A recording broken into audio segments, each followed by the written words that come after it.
From fire things like the breeze to the really cool trial chamber structure, the stuff that's coming to Minecraft 1.21 is really fire. But what comes next?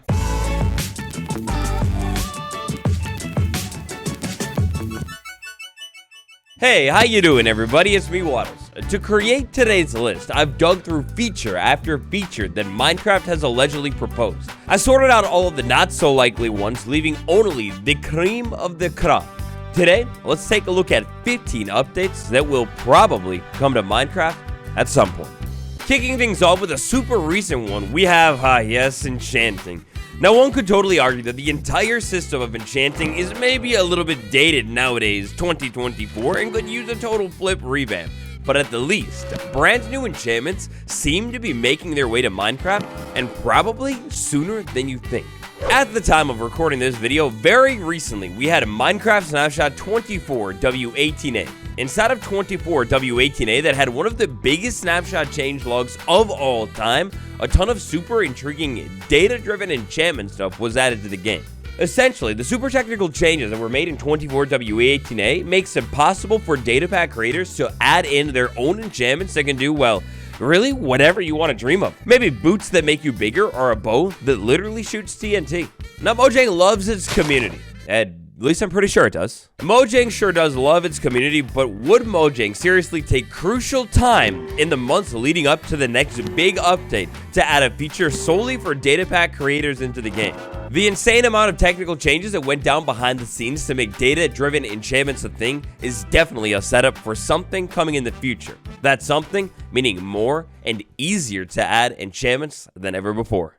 Our next stop of the day takes us over to this beautiful Minecraft village that is nestled right straight across the river like the villagers are a beaver. Yes, villagers. This change initially is going to throw us back to late last year. Last year, a controversial Minecraft update kind of began to kick off. Before it stopped. Over at the local village, my friend Jimmy Beast, more specifically, Jimmy Beast is a cartographer villager. If I say went ahead and took that paper trade, started trading with the lad until he leveled up and did it again. Right off the bat, the second level here, I'm going to start to notice completely different maps that I definitely have never seen before. These maps were one piece of the big villager rework puzzle, with a better wandering trader and, well, to be honest, maybe a worse librarian villager. In-game, Minecraft 1.21, when you make a world, these villager trades aren't enabled by default. In fact, you're going to have to go into experimental settings and enable them if you want to check them out. Another thing that isn't enabled by default is every single villager actually getting a proper rework. And take the farmer villager, for example. These trades are the same as they've been since Minecraft 1.14 practically. But just as soon as the villager update began, it kind of vanished. I would like to think this happened because Minecraft 1.21 development really started to ramp up and they had to shift their focus. Hopefully at some point in the near future, the devs come back around to this villager update, at least for the sake of the wandering trader. I mean, look at how much better this thing was going to be. You actually buy things from you and at cheaper prices? Come on, Mojang, please. The focus of Minecraft 1.21, the trial chamber structure, does something gigantic that no structure has ever done before. See, not that you need an explanation or anything, but in the past, for literally 15 years, every structure has basically worked the same. You find it, you open up the chest, you take the loot, one and done, and you're done. However, modern era Minecraft, the trial chambers, does something amazing. Thanks to the block that is called the vault, we could use a key on it, get a little bit of loot, and then somebody else can come back and get a little bit of loot. Beautiful. You can now actually loot a structure in multiplayer, then somebody else can come back over and loot the same structure, maybe get the same stuff, or if they're lucky, get even better things.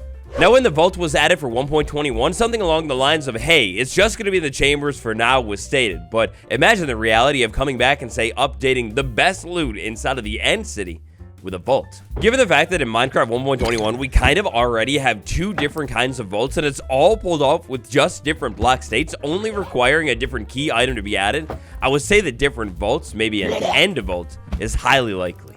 Alright, this image, I had to break it out again because what in the world was really going on in that back corner over there? The sand layer situation? That is sandy. But before we dive into this one, what is one thing that you would love to see updated in Minecraft? For your answer, you can break my rule that I had for today's video of updates that are most likely coming to the game. If your dream is to see Last of the Albertosaurus be added to the game, well, just call it down below. I'd love to hear. Alright, so I hate to say it, but currently, the most outdated system in the entire game might be the weather system. We've got 3 options, and 2 options of these are practically the same thing.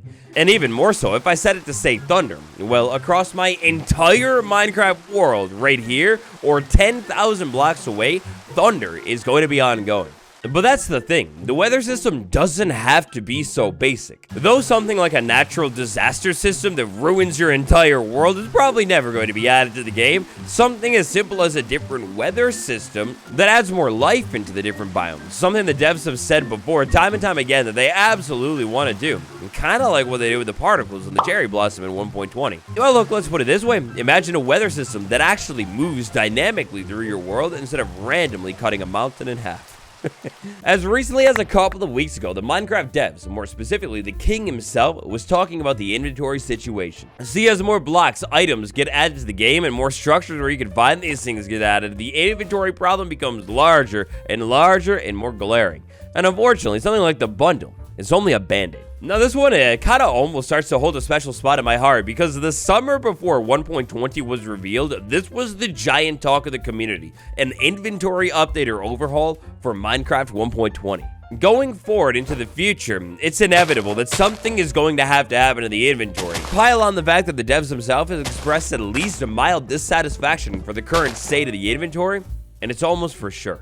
Over on Minecraft Bedrock Edition, inside of the video settings, all the way down at the bottom, we have something called Deferred Rendering Technical Preview. So to really experience this one, the first step is create a world and enable the technical setting. After that, slide into settings, go over to video, and then, for real this time, all the way at the bottom, graphics mode. We can go ahead and change this from simple to fancy to, if I had a shader, Deferred Technical Preview. Now, Deferred Technical Preview is basically a fancy way of saying, hey, shaders, yeah, we've gone ahead and built those straight up into the game. Now, I don't know about you, but at least to me, shaders being added to Minecraft Bedrock, that feels like it was like a year and a half ago, but no. That was instead only 9 months ago now. The Minecraft Preview 1.20.30 era added these beautiful new lights into the game, and since then, in almost every single preview chapter, there's been more improvements to what they can do. So this one is almost illegal to add into this list, I feel like, but at some point, a full release for shaders will be added to Minecraft, but probably only Minecraft Bedrock. I think on Java, we're gonna have to wait until forever and a little bit longer to see vanilla shaders over here. Alright, next up, check this out. I've tragically fallen from the highest spot in my entire world. Good thing I've spawned right nearby though, because if I didn't, I would need to make my way slowly back over and hope my items don't despawn before I can get over to them. Items dropping on the ground and needlessly vanishing away forever? Well, yeah, this is a mechanic that at least one developer, King B Dogs, has said doesn't make sense. Back in earlier updates, I think this one takes us all the way back to 1.19 development somewhere. Back a long time ago now, the devs were actively seeking opinions from the community on the system. Now, there are definitely a couple of different ways the devs could go about doing a different item dropping system. Option number 1, of course, they could just rework how items drop on the ground. Like, when they go on the ground, do they actually go on the ground? Or instead, thanks to the help of this handy little add-on right here, I have a map when I unfortunately pass away. If I use that map, I could go ahead and find my gravestone eventually. Break the gravestone just like that, and voila, all of the items inside of my inventory, they're on the ground and I can pick them up now. The other way around, this is creating some kind of special tag for items that drop on the ground. Say, if it drops on the ground from a player unlifing, then that item will never despawn. You have forever to make your way back over to it and pick it up, as long as you can find it. That one was pretty cool. You know what else would be pretty cool? If you tap that like button really quick.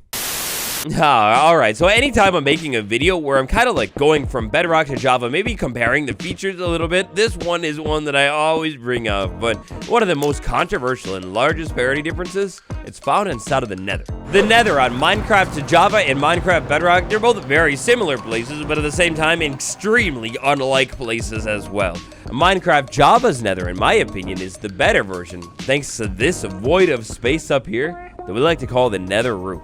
Up here on top of the nether, even higher up, let's say I built all the way up here in survival, maybe scaffolding or whatever, and built a gigantic platform. Well, give it a little bit of time on Minecraft Java, and before too long, mobs will begin to spawn up here. Now, I could have probably been a little bit more clever with my platforms and made gas not spawn up here, but more importantly, for a gold farm at least, all of these zombified piglins. And because of how not only mob spawning works on Minecraft Java, but the fact that you could build up on top of the nether roof, I mean, look at this thing. I mean, if I added just a couple more blocks and detail to it, I would already have a pretty overpowered farm. Now, I don't know how the devs are going to go about this one, because the second they try and remove this mechanic from Minecraft Java, oh, the technical community is not going to love it. But we know for sure at some point, either Bedrock's going to get this capability, or something is going to have to change with this capability on Minecraft Java. And oh, I don't like that idea. Let's move on.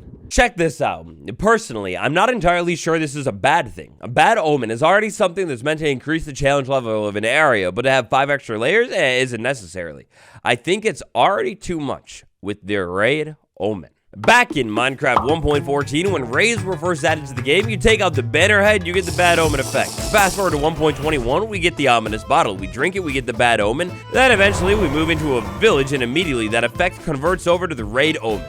Give it about 30 more seconds and a raid will begin. Currently in game, we have 5 different ominous bottles, giving different bad omen levels that don't change the raid too much.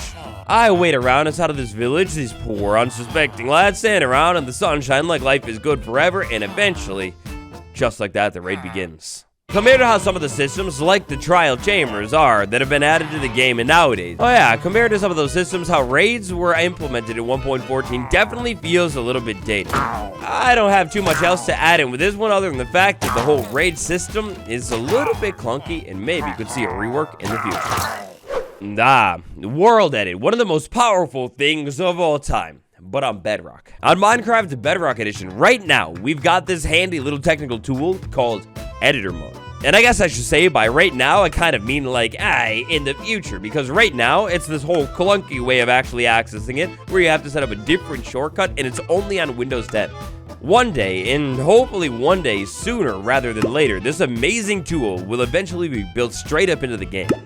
Now, there are actually so many different things that you can do with this tool in Minecraft right now, and this thing isn't even finished being built. You always dreamt of a giant diamond pyramid smack dab into your world just like that? Well, not a problem. Look at how easy that was. Maybe we're looking for some kind of crazy cone build. Maybe this is like an idea for world generation. Maybe it's a new base or something. We could pull that off too. The craziest thing about this tool is that it's very much still in progress, meaning like eventually this thing is going to get even more capabilities and even more polished than it already is. To me, it's just insane. The idea that you could build these random abstract shapes just smack dab inside of your world with a press of like 3 buttons. I mean, wow. Biomes are an interesting thing, aren't they? There are certain areas of your world that have an entirely unique vibe. Well, certain biomes, for example, the Badlands biome, is an area that feels maybe a little bit more dated than others. Rewinding things 1 year farther back, 2018, we've got the desert biome and the savanna biome. Out of the 6 different biomes that we voted on, 3 biomes have been revamped. The winters and the swamp. 3 have not. Interestingly enough, the 3 biomes that are due for an update could totally fit into their own warm update too. The savanna biome, the desert biome, the Badlands biome. For me, the desert biome is the biggest sore thumb though, because I mean, this thing feels like 2012 still. I get it, it's a desert, it's meant to be empty, but like, not even a different type of sand or fossils or like anything that we can find uniquely on the surface. It's so boring here. And while we're talking about biomes, let's zoom out to every biome in the entire game. Of course, each biome has its current differences. Now, say maybe a type of tree, the Y level that generates that, or the blocks that pop up on the surface. But other than that, the finer details are all pretty much the same. To me, really, there's only a tiny handful of biomes in the game that stand out as a significantly unique experience. The lush caves being one of them. You walk into this place, there's particles all over the place, vines from the ceiling, and different blocks all over the cave. It's pretty sweet. And clearly, from the looks of concept art, but adding even more proof to this pudding with the words that the devs themselves have said, the idea of spicing up more biomes with more minor details. Maybe that's better sounds, maybe it's small, simple particles that drift down from the tree, or just in general, small things that are a little bit different that increase the ambiance of a biome, like flowers. The devs want to make the Minecraft world feel more alive, and to do that, you're gonna have to add more subtle things to every single biome to up that ambiance. So take a look at this chart. It's all about the 1.21 Ominous Events. Ominous Events are an entirely new system coming to the game. Well, kind of entirely new. They're basically taking the Bad Omen thing and combining it with the Ominous Trial in 1.21. Now, this is an idea that I talked a whole lot more on in this video right here, but the idea of taking this Ominous Event thing and spreading it across the world of Minecraft seems like it's going to be something that is very likely to come to the game in the future. I mean, after all, why would they build out this whole system if they're just done with it forever and not gonna add to it? To me, one of the coolest ones that comes to my mind first is the Ominous Mansion effect. You drink an ominous bottle, you go over to the mansion, maybe all the bad livers who live here all of a sudden come back to life. Scared me. When it comes to advanced Minecraft structures, the Trial Chambers is easily, it's not even close to the most advanced one out of every single one in the entire game. Like, the sheer amount of files, individual ones that make up this structure, it's absurd. Nothing comes close. And then inside of the structure, you have bulbs that can be a little bit more dim or a little bit more bright. You got certain containers that we talked about earlier that you need to find a key for. You've got other containers just chilling around. You even have actually a lot of empty containers inside of the structure as well for extra storage. The Trial Chambers is by far Minecraft's most advanced structure, and it would be that even if you just had decorated pots in here with loot. This place is insane, it's so cool, and this is such an exciting sign of probably where Minecraft is headed with new structures in the future. If more structures like the Trial Chamber continue to get added, which definitely more structures will get added for sure. Since 1.19, for the past couple of updates, structures have been getting more and more advanced. We start with the city, we go to the ruins, and now we're at the chambers. Wow, I can't wait to see what's next. Now, last but not least, somewhere along the line in the Minecraft 1.20 saga, somewhere in there, kind of like the technical changes we began today's video off with, we got attribute adjusted. If I say what I had to kick things off with attribute me, scale, base, set, and then said, I don't know, 5, just like that, I am 5 times larger than I should actually be. Moving around my world is a little bit slow, though. So no big deal. We go ahead and modify the speed attribute, and okay, maybe I went a little overkill on this one, but just like that, I'm moving around my world way quicker than ever before. And then, because I lowered it, I'm now moving around my world way slower than ever before. Now, even more cool with this system, if you unfortunately unlife, all of those attributes are set right back to what they would have been. So you could theoretically have like an effect that hits you that makes you really, really big or small or fast or slow or whatever. Then unfortunately, tragic demise, and then you're right back to normal. The attribute system that was added into the game is insanely advanced, and currently, other than data packs, doesn't really have a use. It's another strange one. What do you think Mojang is going to end up doing with that attribute system? New enchantments? Is it some kind of brand new effect or what? And what do you think about the other updates too? Thank you all so much for watching the video. I hope you enjoyed. Tap that like button and subscribe for more. On the end card is a playlist of your dreams. If you like the idea of supporting the channel a little bit more directly, tap that join button today. I've got bonus videos, world downloads, everything. More info and join. It's been me, Waddles, and I will see you all tomorrow. Goodbye.